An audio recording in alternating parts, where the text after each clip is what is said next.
കട്ടപ്പന വലിയപാറ സുലഭം കുടിവെള്ള പദ്ധതി യാഥാർത്ഥ്യത്തിലേക്ക്. ഇറിഗേഷൻ വകുപ്പിന്റെ 25 ലക്ഷവും നഗരസഭയുടെ 20 ലക്ഷം രൂപയും മുടക്കിയാണ് പദ്ധതി പൂർത്തീകരണത്തിലേക്ക് എത്തിക്കുന്നത്. ഇതോടെ വലിയപാറ മേഖലയിലെ നൂറുകണക്കിന് കുടുംബങ്ങൾ നേരിടുന്ന കുടിവെള്ളക്ഷാമത്തിന് പരിഹാരമാകും. വേനൽക്കാലമാകുന്നതോടെ കുടിവെള്ളക്ഷാമം രൂക്ഷമാകുന്ന മേഖലയായിരുന്നു കട്ടപ്പന നഗരസഭയിലെ വലിയപാറ. ഇതിന് ശാശ്വത പരിഹാരമായിട്ടാണ് സുലഭം കുടിവെള്ള പദ്ധതി ആവിഷ്കരിച്ചിരിക്കുന്നത്. 7-10 വാർഡുകളിലെ ജനങ്ങൾക്ക് പദ്ധതിയുടെ പ്രയോജനം ലഭിക്കും. ഇറിഗേഷൻ വകുപ്പിന്റെ 25 ലക്ഷവും നഗരസഭയുടെ 10 ലക്ഷം രൂപയും ഉപയോഗിച്ചുള്ള കുളം, കുഴൽക്കിണർ നിർമ്മാണം പൂർത്തീകരിച്ചു. തുടർന്ന് ജലലഭ്യത ഉറപ്പുവരുത്തുന്നതിനായി 2 കുഴൽക്കിണർ കൂടി നിർമ്മിക്കുന്നതിന് 10 ലക്ഷം രൂപയും നഗരസഭയുടെ ഭാഗത്തു നിന്ന് ലഭ്യമാക്കും.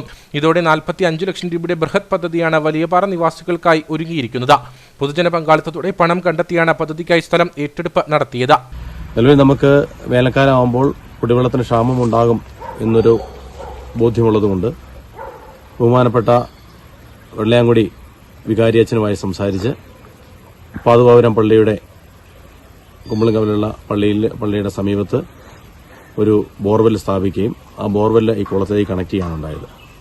ഇതിന് ഗുണഭോക്താക്കൾ എന്ന് പറഞ്ഞ വലിയപാറ പ്രദേശത്ത് താമസിക്കുന്ന ആളുകളാണ്. പ്രത്യേകിച്ച് ഒരുപാട് ജലക്ഷാമം രൂക്ഷമുള്ള പ്രദേശമാണ്. ആയതുകൊണ്ട് തന്നെ ഇവിടുന്ന് 2.5 കിലോമീറ്ററോളം പമ്പിംഗ് ലൈനിലാണ് വലിയപാറ കുരിശുമലയിലുള്ള ടാങ്കിലേക്ക് ഈ വെള്ളം എത്തിച്ചേരുന്നത്. അവിടെ നിന്നും സബ് ടാങ്കുകൾ വെച്ചുകൊണ്ട് ആ സബ് ടാങ്കുകളിലേക്ക് വെള്ളം പമ്പ് ചെയ്ത് അവിടെ നിന്നാണ് ഗുണഭോക്താക്കൾക്ക് സപ്ലൈ ചെയ്യാൻ വേണ്ടി പദ്ധതി പ്ലാൻ ചെയ്തിരിക്കുന്നത്. പാതുവാപുരം സെന്റ് ആന്റണീസ് ദേവാലയത്തിന്റെ സമീപത്തായിട്ടാണ് കിണറും കുഴൽക്കിണറും നിർമ്മിച്ചിരിക്കുന്നത്.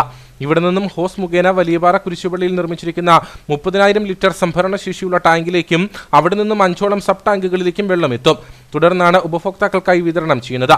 100-ലധികം കുടുംബങ്ങൾക്ക് കുടിവെള്ളം എത്തിക്കാനാണ് പദ്ധതി ലക്ഷ്യമിടുന്നത്.